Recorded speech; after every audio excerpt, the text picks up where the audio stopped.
নমস্কার। গল্পের আসরিত মধুবন্তী চ্যানেলে সবাইকে জানাই স্বাগত। আশা করি আপনারা ভালো আছেন। আজ থাকছে দারুণ একটি ইন্টারেস্টিং গল্প। আজকের গল্প এক ভুতুড়ে কাণ্ড, রচনা শিবরাম চক্রবর্তী। শিবরাম চক্রবর্তীর গল্প ইউজুয়ালি আমরা দেখেছি যে মজারই হয়, কিন্তু আজকের গল্পটা কিন্তু বেশ টুইস্টিং। এর মধ্যে হরর কমেডি দুটোরই এলিমেন্ট আছে।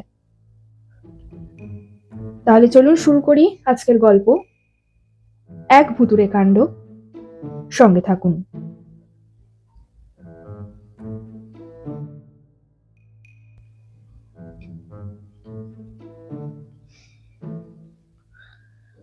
ভূত বলে কিছু আছে? যদি থাকে তো তিনি আমাকে কখনো দেখা দেননি। তার দয়া এবং আমার ধন্যবাদ। আর কৃপা করে দর্শন দিলে তাকে আমি দেখতে পারতাম কিনা সন্দেহ। ভূতেদের রূপগুণে আমার কোনো মোহ নেই। তাছাড়া আমার হার্ট খুব উইক, আর শুনেছি যে ওরা ভারী উইকেট। তবে ভূত কিনা ঠিক জানি না। অদ্ভুত একটা কিছু একবার আমি দেখেছিলাম রাঁচিতে। না, পাগলাগারদে নয়, তার বাইরে সরকারি রাস্তায়। রাঁচির রাজপথ না হলেও সেটা বেশ দরাজপথ। কি করে দেখলাম বলি। একটা পরশময়ীপদী সাইকেল হাতে পেয়ে হন্ড্রুর দিকে পাড়ি জমিয়েছিলাম, কিন্তু মাইল সাতেক না যেতেই তার একটা টায়ার ফেসে গেল। যেখানে বাঘের ভয় সেখানেই সন্ধে হয়, একটা কথা আছে না? আর যেখানে সন্ধে হয় সেখানেই সাইকেলের টায়ার ফাঁসে।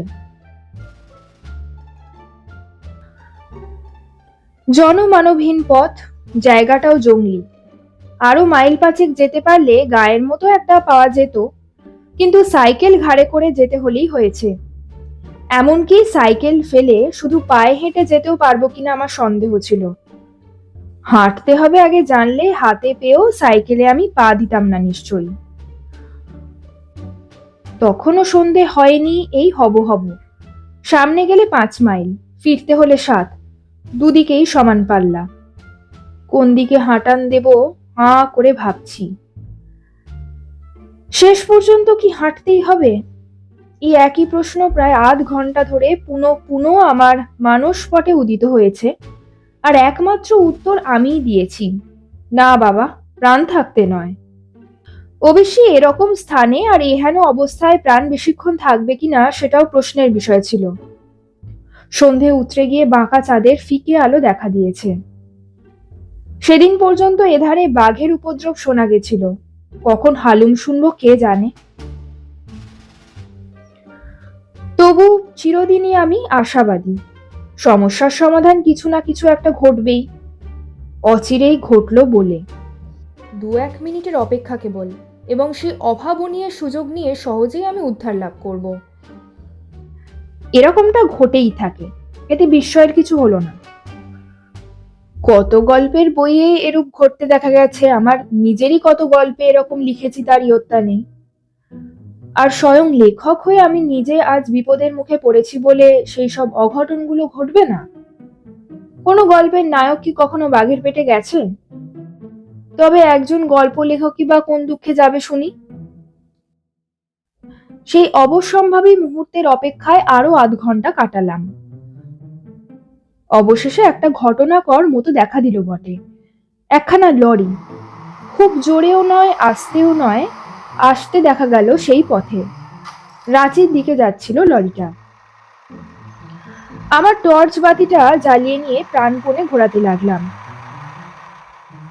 শীতের রাত, ফিকে চাঁদের আলো, তার উপর কুয়াশার পর্দা পড়েছে এই ঘোরালো আবহাওয়ার মধ্যে।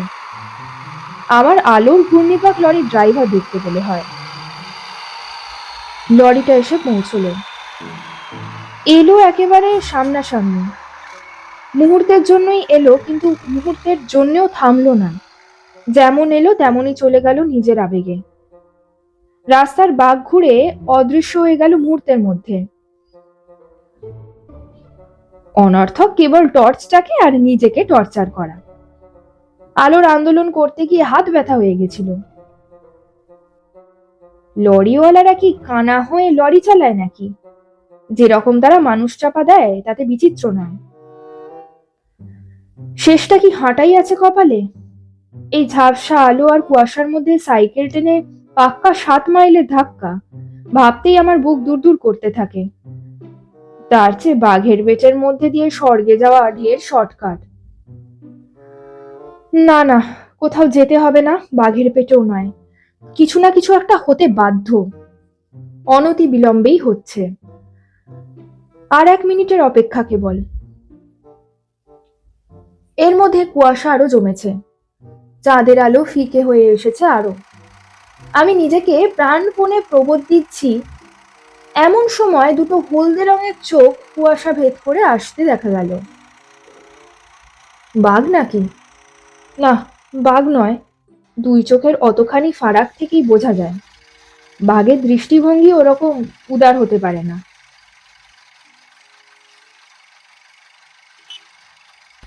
আবার আমি বাহুবলে টর্চ ঘোরাতে লাগলাম।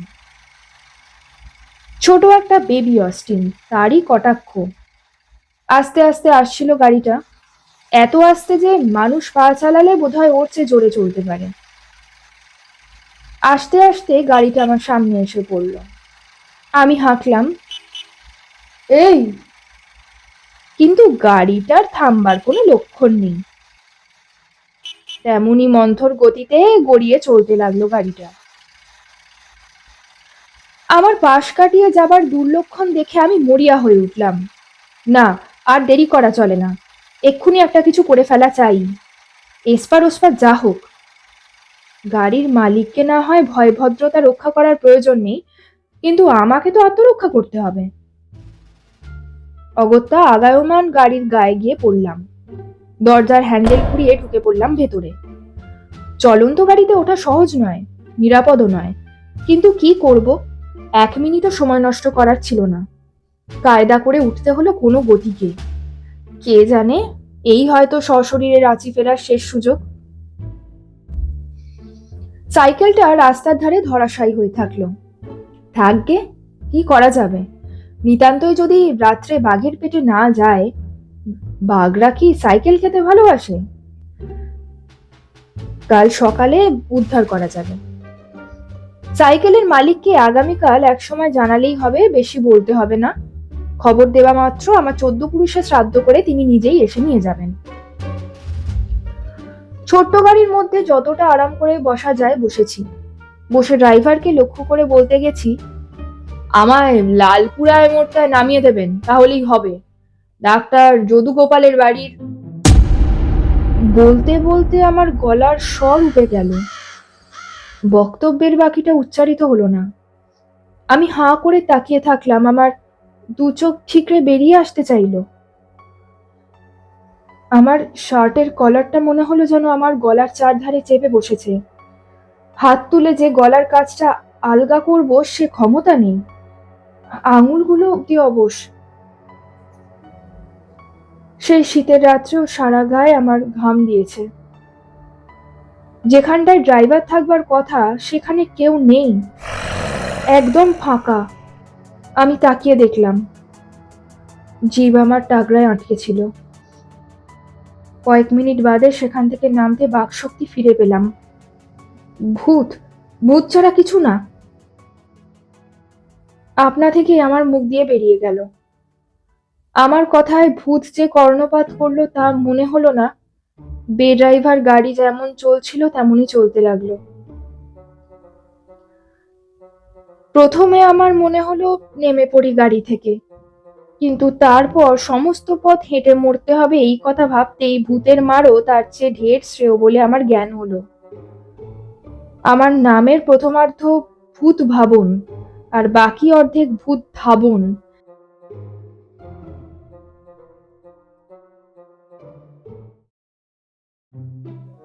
কাজেই ভূতের ভয় আমার থাকলেও ভাবনা তেমন হয় না। ভূতের হাতে মরলেও শিবলোক কিংবা রামরাজ্য একটা আমি কিছু পাবই, সেটা একেবারে নিশ্চিত।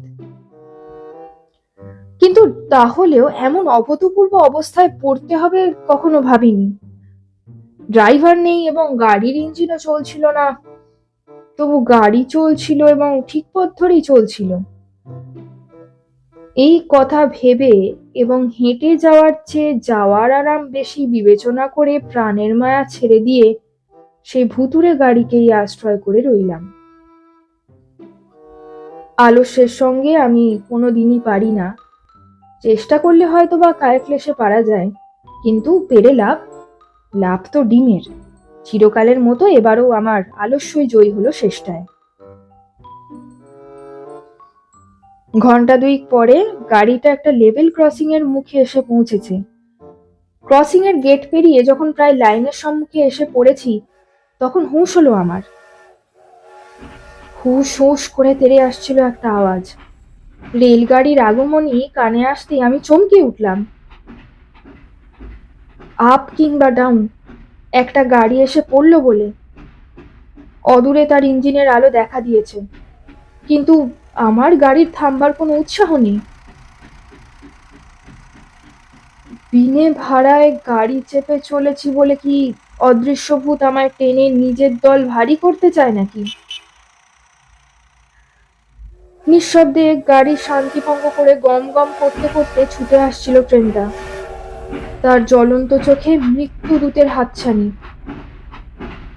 আমার গাড়ির হাতলটা কোথায়? এক্ষুনি এই জমালয়ের রথ থেকে নেমে পড়া দরকার, আর এক মুহূর্ত দেরি হলেই হয়েছে।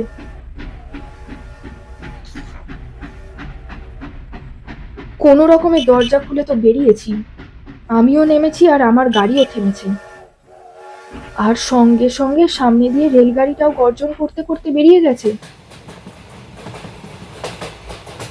কয়েক মুহূর্তের জন্য আমার সম্বিত ছিল না। হুশ হুশ করে ট্রেনটা চলে যাবার পর আমার হুশ হলো। না, মারা যায়নি, হুঁশিয়ার হয়ে দেখলাম। জলজ্যান্ত রয়েছি এখনো, এবং মোটর গাড়িটাও চুরমার হয়নি, আমার পাশে ছবির মতন দাঁড়িয়ে। আমার এবং মোটরটা টিকে থাকা একটা চূড়ান্ত রহস্য মনে হচ্ছে। এমন সময় চোখে চশমা লাগানো একটা লোক বেরিয়ে এলো মোটরের পেছন থেকে। আমাকে একটু সাহায্য করবেন? এগিয়ে এসে বললেন ভদ্রলোক। দয়া করে যদি আমার গাড়িটা একটু ঠেলে দেন মশাই। 8 মাইল দূরে গাড়িটার কল বিগড়েছে, সেখান থেকে একলাই এটাকে ঠেলতে ঠেলতে আসছি। সারা পথে একজনকেও পেলাম না যে আমার সঙ্গে হাত লাগায়। যদি একটু আমার সঙ্গে হাত লাগান, লাইনটা পেরিয়েই আমার বাড়ি, একটু গেলেই। ওই যে দেখা যাচ্ছে, আর 1 মিনিটের রাস্তা।